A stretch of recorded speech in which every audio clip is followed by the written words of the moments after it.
Welcome to our series where we discuss the latest real estate trends with Canada's most prominent business leaders, asking better questions to help build a better working world. This is Reimagining Real Estate. I'm William Jegher, a partner at EY Canada. In my role, I explore the newest real estate trends influencing the country's largest industry and ask the better questions that keep us ahead of the curve.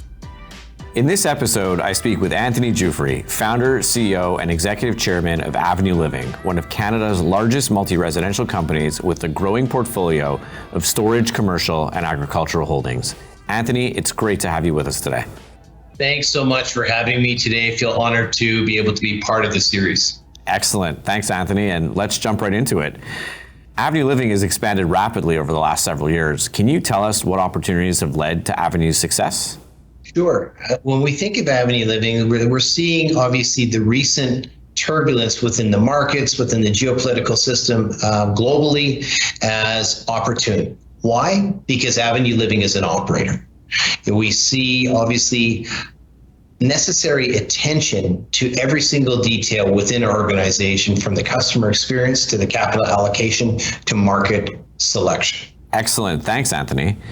Within the current volatile environment that we find ourselves in, can you share what business strategies are working for Avenue Living? When we think of Avenue Living as a North American strategy, what we have the ability to do is to diversify on both sides of the border, really to ensure that whether we have headwinds and or tailwinds, we can essentially focus on the business model, on key fundamentals that we started with. And when we think of consolidation, because of the size and depth and breadth of those markets, we can continue to consolidate within what we deem as a safe pasture, a safe passage to be able to grow our business model and our platform. So let me maybe ask you a little follow-up on that. How do you determine which markets that you would deem to be quote unquote safe? And what is the process by which you would decide to focus on a given market? Sure, great question. When we think of individualized markets within North America on a broader base, again, we're looking to make sure that there is not significant, we're looking for segmentation to start with. So we want to make sure that we're not entering, if we think of resource heavy economies, whether we think of transient economies whereby we can't see from a long lens stability and balance. We don't want any short-term opportunities, because short-term opportunities arguably could lead to long-term pains, not gains. The number one driver is job growth, economic stability by sector. If we look at, say, the middle United States, what we are seeing is we're seeing incredible increases in income per capita moving into those areas. We're seeing additional sectors come in based on tax incentives. And what we are seeing as well, coupled with all of that, is net inbound migration, intrastate. And as a result, people are out there looking for jobs. And within that job base, they want to make sure that obviously they can improve their quality of life. If we can then apply the Avenue Living business model to that resident or that future customer, what it allows us to do is to have a long-term relationship whereby we can guarantee or ensure ongoing returns. So you presented a few examples of how ESG and sustainable investing is part of your decision making, but tell us how this is good for both your business strategy and our society as a whole. Absolutely. We are a private company. We're not publicly traded, but what we try and do is we try and benchmark everything that we do from an ESG perspective to our publicly traded peers. We want to ensure that when we're out there, when we're acquiring, we're actually thinking about our business platform and the asset base in a full circle.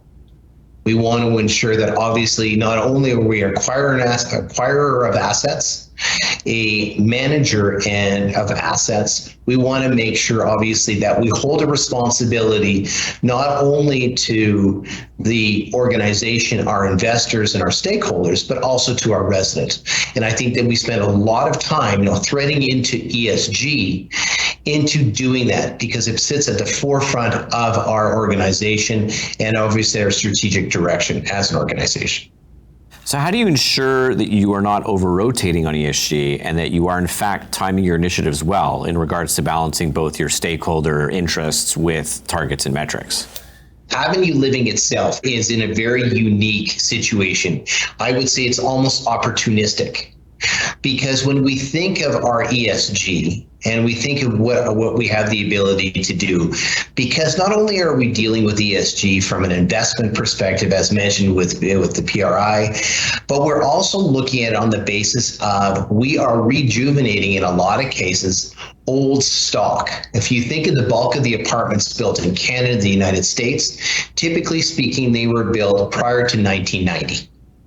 And so when we look at that, we've got a very significant responsibility, but that responsibility, sits in two buckets. One is for the resident, the customer, but it also is by having a long lens in terms of how we can improve the carbon footprint.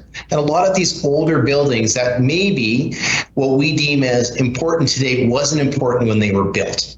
Right. And in fact, that's very interesting, Anthony. So what specific initiatives are you doing to really make a difference, both environmentally and socially? Well, essentially, we look at a couple things. One is we look at our CIB program that we have. So we just recently made a deal for our Canadian portfolio with the Canadian Infrastructure Bank. That's allowed us to essentially assess, with a partnership of $150 million, over 50% of our existing portfolio. So what are we doing? We're looking at deep carbon retrofits and really assessing it from whether that would be a utility consumption perspective, whether that would be low flow toilets, low flow taps, whether that would be LED lights, whether that would be solar applications. Second part of your question is how do we take on a social responsibility? Well, if you want to be a good steward of business, you kind of have to look at your business as a full circle.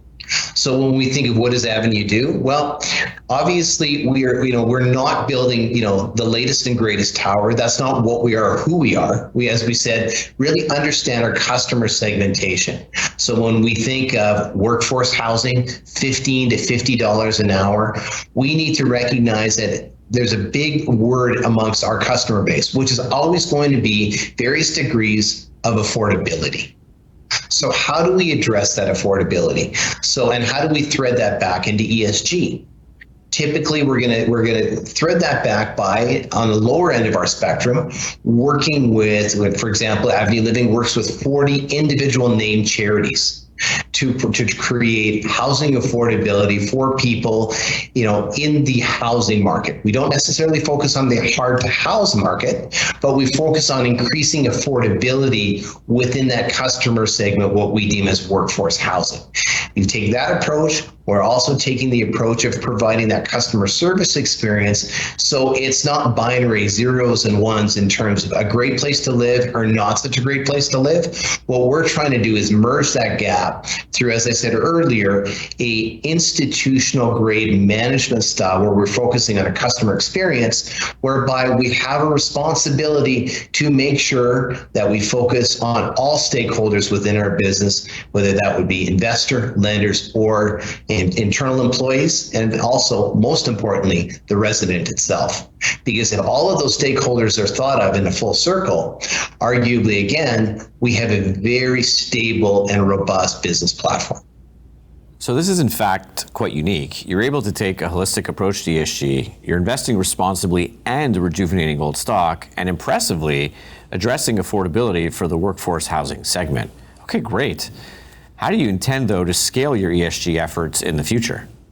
So when we think of the depth and breadth of the actual portfolio, we're very comfortable getting in front of what we deem as our ESG obligations. So when we think of some states in the United States, in some states within the US, they might not be there.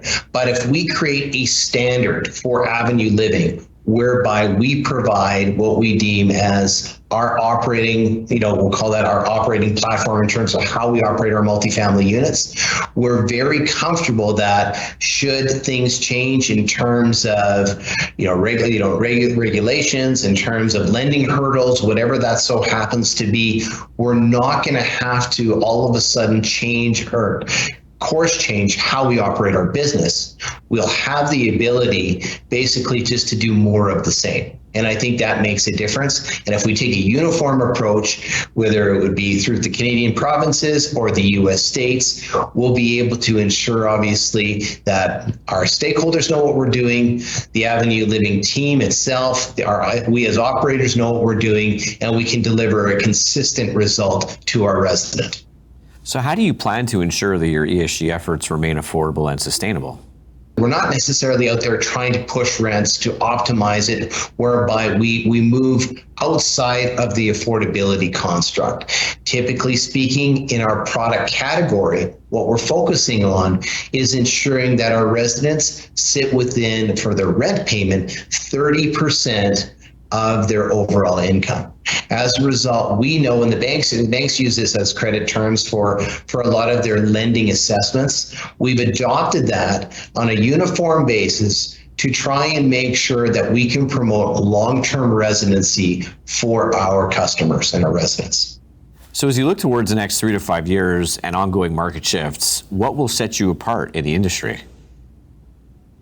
So when we think of Avenue Living, we think of our history, where we've come from and how we've done it. We've led with operations. We've had the customer in mind. We've built a business around the customer, around the asset class. So whatever the market, whatever the geopolitical system throws at us, we feel that we are built a system that's prepared for it. And I truly believe that we'll be able to thrive. Anthony, it was great having you with us today. Thank you so much for participating in our series. William, thanks for having me. Love to talk about Avenue. I can talk about it all day. Really happy to be part of this series with you guys. Thanks for watching Reimagining Real Estate. Be sure to watch the rest of the videos in our series where we continue to ask better questions to help build a better working world.